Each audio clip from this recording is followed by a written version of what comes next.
মুক্ত করবই, এটা আমাদের ডিটারমিনেশন। দেশে কবে ফিরছেন? দেশে তো 2 তারিখে ওখানে কোর্টে কেস আছে, মামলা আছে, তো 2 তারিখে মামলা থাকলে আমরা এর আগে যাব।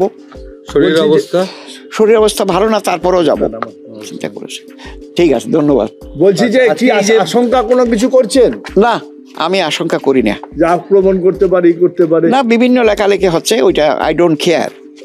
আমাদের মূল কথা হলো আমরা মানুষের সেবা করি, সেবা করতেই থাকবো। আমি কোনো পলিটিক্যাল আইডেন্টিটি আমার নাই, আপনারা তো জানেন। 2 তারিখ কি দাঁড়াচ্ছেন দেখি, আরো লয়ার আছে, অন্য লয়ারেরাও থাকবে। আমি কথাও উঠছে সে দেশে, হ্যাঁ, আপনার নাম করে বিভিন্ন কথাও হয়েছে, তাতে কি আছে? আমার নিন্দুকরা নিন্দা করবে, আমার করার কিছু নাই। বলছি যে কোনো ভয় পাচ্ছেন? ভারতকে পাশে চান? ভারতকে পাই, আমেরিকাকে পাই, যেই হোক না কেন।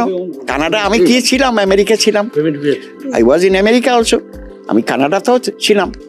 আমি সারা জীবন লড়াই করেছি, এখনো যার জন্য যেই নিগৃহীত নিপীড়িত তার জন্য আমরা এদেশে এসে সেদিনকে মায়াপুর গেছেন, আজকে কলকাতার ইসকনে যাচ্ছেন, কি বলবেন আজকে? না, দ্যাটস গুড এবং হ্যাঁ, মায়াপুরও আমার খুব সমাদর করেছে।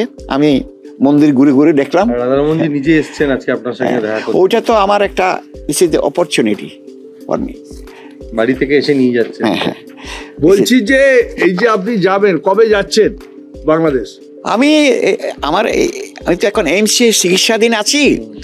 ডাক্তার যেদিন আমাকে সুস্থ হতে বলবেন সেদিন চলে যাব। 2 তারিখ কি দাঁড়ানো হচ্ছে না? আমি সেটা তো দাঁড়ানোর জন্য আমি না দাঁড়ায় আরো লয়ার আছে, এরা সোমিনেন্ট লয়ার, তাদেরকে দাঁড় করিয়ে দেব। আপনি থাকবেন? আমি বললাম তো, আমি যদি অসুস্থ থাকি হয়তো থাকবো না, যদি অসুস্থ না হই আমি চলে যাব। ডিটারমিনেশন। কোনো ভয় পাচ্ছেন? না, আমার ওই মুহূর্তে কোনো ভয় নেই। আজকে প্রভুর ওখানে যাবেন, সেখানে প্রসাদ নেবেন। তারপর আরেকটা অনুষ্ঠান আছে, সেখানে যেতে হবে। ওই যে হাইকোর্টের যে লয়াররা ইনভাইট করেছে। কোন হাইকোর্টে? হাইকোর্টে, কলকাতা হাইকোর্টে, সেখানে যাবেন। হ্যাঁ।